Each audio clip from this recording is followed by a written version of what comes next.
Let's talk to Shiva in Virginia. Shiva, you're live with Eric and Mandisa.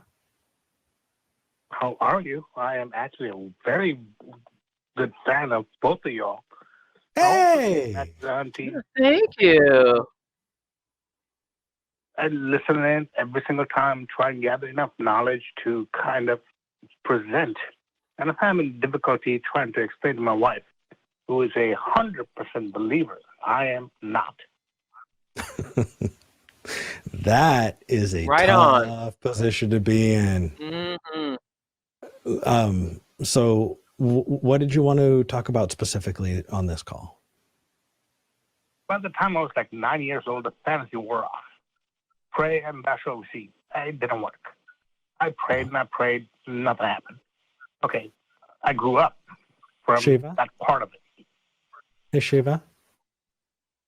Yes. Did you want to tell us about your deconversion on this call? Or it says in the notes you wanted to talk to us about talking to your wife. Is that right? Yes. Okay. I'm already convinced of what cannot be proven. I cannot prove this to the wife. She is 100% convinced. I totally understood. Oh my goodness. Okay, so number one thing, Shiva, I cannot guarantee you that your wife is ever going to be open to it. Agreed. I know. There are people who call and say, how do I get my family to understand X? We do this show because it's the wife. So, Shiva, it's the brother, it's the father, it's the mother, it's everybody. I mean, go ahead, Mandisa. Shiva, if we could background on your relationship, how long have you been married, and was that something that your wife knew about you when you got married? What was the deal with that? If you can give us some background. Absolutely. I'm Indian. I'm a Hindu faith back in the day. And we believe everything's ordained. And the wife never saw me. It was an arranged marriage. Mm. Her recommendation came from a person. Her recommendation for this marriage came from a person that saw me when I was 3 years old. And said, hey, I know this family. You're good to go. And she married us. I mean, me. Oof. So, did you want to respond, Mandisa? I saw her, and then 20 days later, I was married. There was no in between here or there.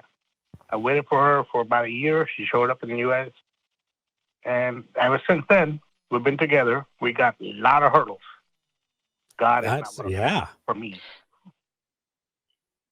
So Shiva, I have a couple of suggestions, and they are broad, but hopefully they can help you look at this in a different context.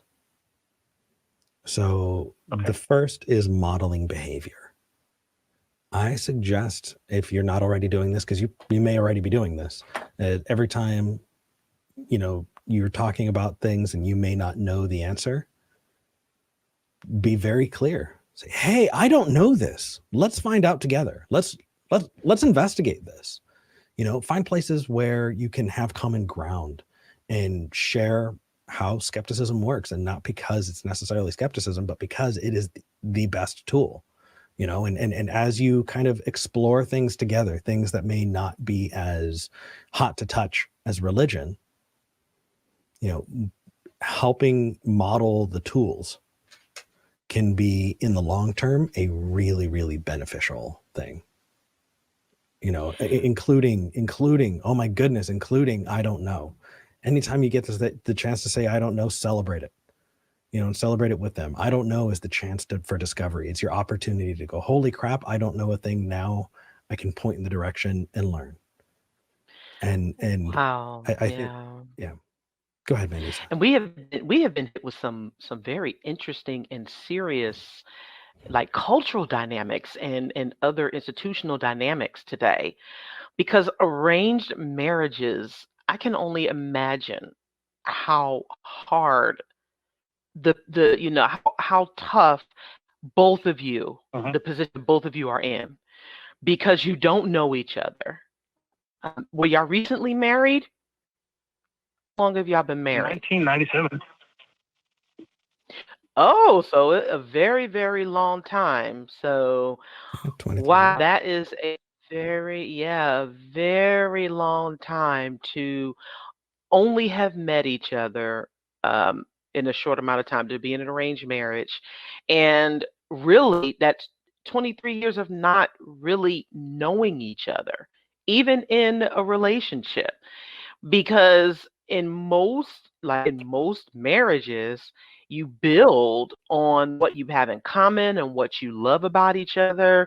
But unfortunately, with arranged marriages, and I'm just speaking from an outsider's perspective here, that there is a lot that you kind of have to just go along with out of tradition and culture, and out of family expectations, which is very, very hard. That is emotionally draining, and it can just take a toll on the entire family. And people don't realize how much it manifests itself. And clearly it's at a manifestation point. So, and it actually sounds like you're very frustrated, and which I can certainly understand as well. That is very common and understandable.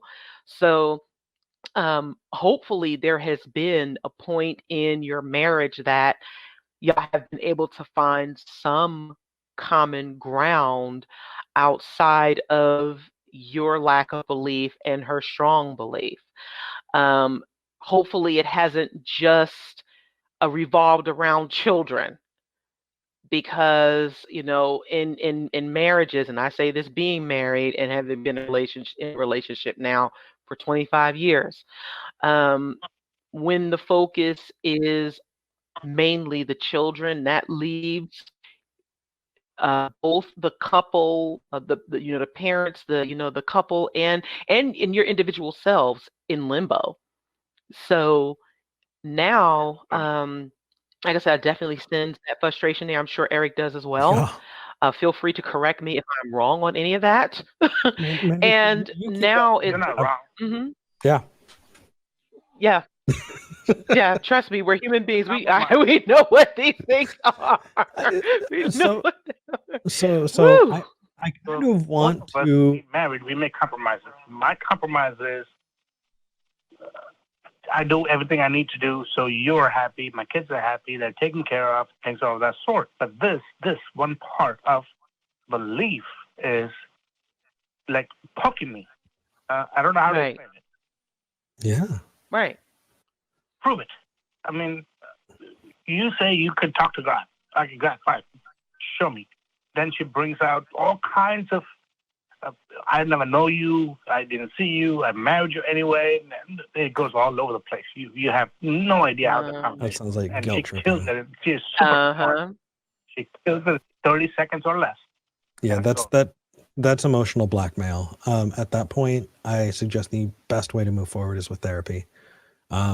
Getting into couples therapy and having mediated communication where that outside influence can help make sure that that gets checked is going to help, because until those behaviors are checked, it's going to be very, very difficult to move forward with anything. I highly suggest finding a couples therapist, marriage counselor, The someone issue I who's have with is licensed. the people that have the counseling position are theists. They don't support my view. They support hers. It doesn't matter who the religion you believe in. As long as you're a believer, you're good. And if you're not, you're screwed. I suggest the Secular Therapy Project. If you go to www.seculartherapy.org, you can help. It helps. It says that you are in Virginia, correct? Yep. Okay, cool. Yeah, being in the States, there are a lot more resources that we have handy. Go to seculartherapy.org. There's a good chance that you can find a therapist who may be able to help through there. That is definitely where I Right. would start. Second is also calling Recovering from Religion. That hotline project, they have so many resources. It is insane. And they may be able to help as well. Wow. Right.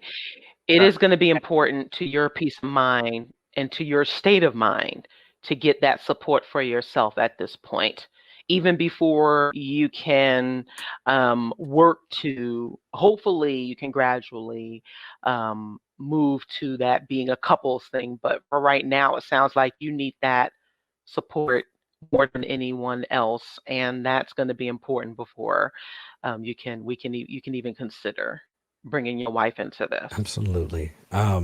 Shiva, Well, we want to not make just sure we have. my brother turned into Islam a long time ago, and even to date, he will quote passages from Quran. If you just read and understand this, you will turn Muslim. What the hell are you talking about? If you can get all over. if you can get them to call in, I would love that. Next time you have that conversation, say, ooh, I really want to see you have a conversation with Talk Heathen. Have them call in and I tried that. yeah. Did get on the board, except the time was over. I mean, Okay. So here's the deal. We will give them preference next time. Next time they call in, tell them, hey,